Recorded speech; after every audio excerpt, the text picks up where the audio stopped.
નમસ્કાર વિદ્યાર્થી મિત્રો, મારી ચેનલમાં તમારું હાર્દિક સ્વાગત છે। નવા સિલેબસ પ્રમાણે ધોરણ 11માં કમ્પ્યુટર વિષયમાં જે સિલેબસ ચયન થયેલો છે તેના આજે આપણે એમસીક્યુ, ખરા ખોટા અને ફિલિંગ ધ બ્લેન્ક એટલે કે ખાલી જગ્યાનું સોલ્યુશન કરીશું। આ છે નવો સિલેબસ જેમાં કુલ 11 ચેપ્ટર છે। આપણે દરેક ચેપ્ટરના એમસીક્યુ, ફિલિંગ ધ બ્લેન્ક અને ખરા ખોટા સોલ્વ કરીશું। તો પહેલું ચેપ્ટર ડેટાબેઝ મેનેજમેન્ટ સિસ્ટમનો પરિચય નવા સિલેબસ મુજબ। સૌપ્રથમ ખરા ખોટા। ડેટાબેઝ એક સોફ્ટવેર છે જે આપણને ડેટામાં ફેરફાર કરવાની મંજૂરી આપે છે। ખોટું વિધાન, જો આપણે બસ વિશે ડેટા સ્ટોર કરીએ તો તેને એક એન્ટિટી ગણી શકાય। વિધાન સાચું।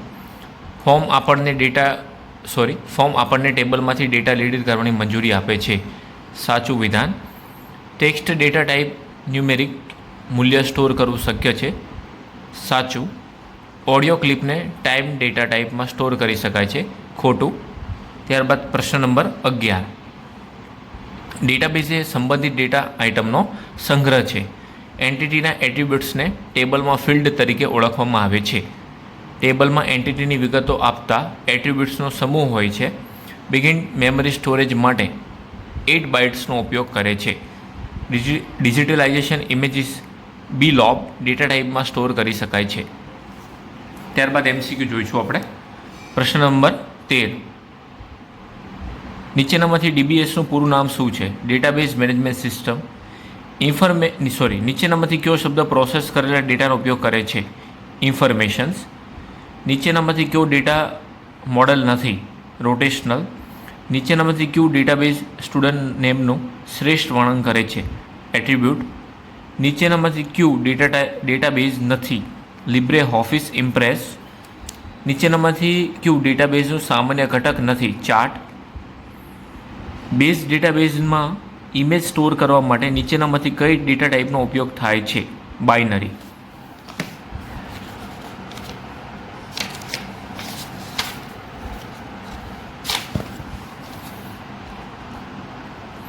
નીચેનામાંથી કયા સ્વરૂપમાં ડેટા વેલ્યુ રજૂ કરી શકાતું નથી?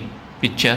નીચેનામાંથી કયું આપણને સરળ અને યુઝર ફ્રેન્ડલી રીતે ટેબલમાં ડેટા એન્ટર કરવાની મંજૂરી આપે છે? ફોર્મ। નીચેનામાંથી કોનો ઉપયોગ સંખ્યાઓ સ્ટોર કરવા માટે કરી શકાતું નથી? કેરેક્ટર। ડી। તો આ થયા ચેપ્ટર નંબર 1ની ખાલી જગ્યા, ખરા ખોટા અને એમસીક્યુ।